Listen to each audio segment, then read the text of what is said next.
বিদ্যমান সংবিধানে কোথাও 2026 সালে নির্বাচনের কথা ছিল না, ছিল 2029 সালে নির্বাচনের কথা।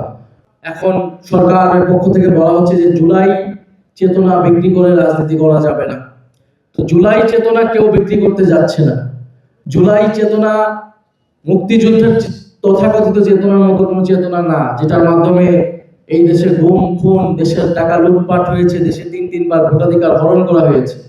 বরং গত 50 বছর ধরে মুক্তিযুদ্ধের নামে আওয়ামী লীগ সেই রাজনীতি করেছে, এই দেশকে বিক্রি করার রাজনীতি করেছে, এদেশের গণতন্ত্রকে হত্যা করার রাজনীতি করেছে, মানুষের অধিকার হরণের রাজনীতি করেছে। এবং সেই মুক্তিযুদ্ধের তথাকথিত চেতনার কথা এখন বর্তমান সরকার বিএনপির মুখেই আমরা সবচেয়ে বেশি শুনি।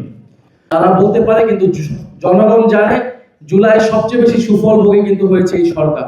তারেক রহমান দেশে এসেছেন, শিলং থেকে স্বরাষ্ট্রমন্ত্রী দেশে এসেছেন, তারা ক্ষমতায় বসতে পেরেছেন জুলাইয়ের চেতনার ফলে, জুলাইয়ের এই ঘটনার ফলে জুলাই বিপ্লবের যেই আমাদের আকাঙ্ক্ষা ছিল, যে প্রতিশ্রুতি ছিল জনগণের কাছে, নতুন বাংলাদেশ, বৈষম্যহীন বাংলাদেশ, আমাদের রাষ্ট্রের সংস্কার, প্রতিষ্ঠানগুলোর সংস্কার, সেই সংস্কারগুলো যদি আমরা চাইতে যে এটাকে জুলাই চেতনা বিক্রি যদি সরকার বলতে চায়, তাহলে তারা আসলে একটা দায়িত্বহীন ক্ষমতা পেয়েছে জুলাই বিপ্লবের ফলে, আর আমরা পেয়েছি ক্ষমতাহীন দায়িত্ব।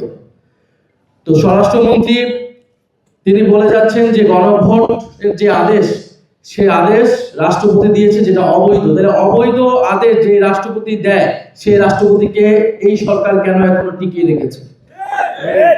ফলে এটার যদি রাষ্ট্রপতি অবৈধ আদেশ, সংবিধান বিরোধী আদেশ দেয়, তাহলে রাষ্ট্রপতিকে এর জন্য শাস্তির আওতায় আনা উচিত সরকার, কিন্তু সরকার সেটা করছে না। সরকার স্পষ্টতই দ্বিচারিতা করছে। সংবিধান সংস্কার পরিষদের যে শপথনামা, সেই শপথ আমাদের পড়িয়েছে প্রধান নির্বাচন কমিশনার।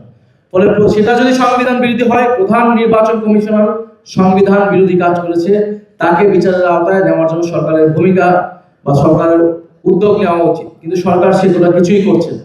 নির্বাচনের কথা যদি বলেন, নির্বাচন সংবিধান অনুযায়ী হয়নি।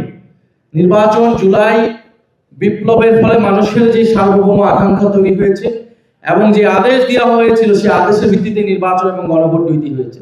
ফলে সরকারকে বুঝতে হবে জুলাই বিপ্লবের 5ই আগস্টের পর থেকে যে ধারাবাহিকতা, সেটা কেবল সংবিধানের ভিতর থেকে ব্যাখ্যা করা সম্ভব নয়, সেটা জুলাই বিপ্লবের জনগণের যে আকাঙ্ক্ষা, তার মধ্য দিয়ে ব্যাখ্যা করতে হবে।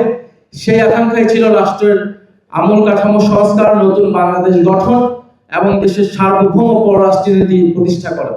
ফলে স্বরাষ্ট্রমন্ত্রী এবং বর্তমান সরকার সংবিধান সংশোধনের কমিটির নামে যে প্রহসন করছে, সেই প্রহসন থেকে সরে এসে দ্রুত সময়ের মধ্যে গণভোটের গণরায় বাস্তবায়ন করার জন্য আমরা আহ্বান জানাচ্ছি। নাহলে ওলামা অ্যালায়েন্স সহ জুলাই বিপ্লবের সকল অংশীদার, সকল শরীরদের নিয়ে আমরা ঐক্যবদ্ধভাবে রাজপথের আন্দোলন গড়ে তুলতে বাধ্য হব। আমরা অলরেডি সেই রাজপথের আন্দোলনের মধ্যে আছি, কিন্তু আমরা চাই সংসদে আলোচনার মাধ্যমে, এখনো সময় আছে, সরকার যাতে দ্রুত সময়ের মধ্যে এটা সমাধান করে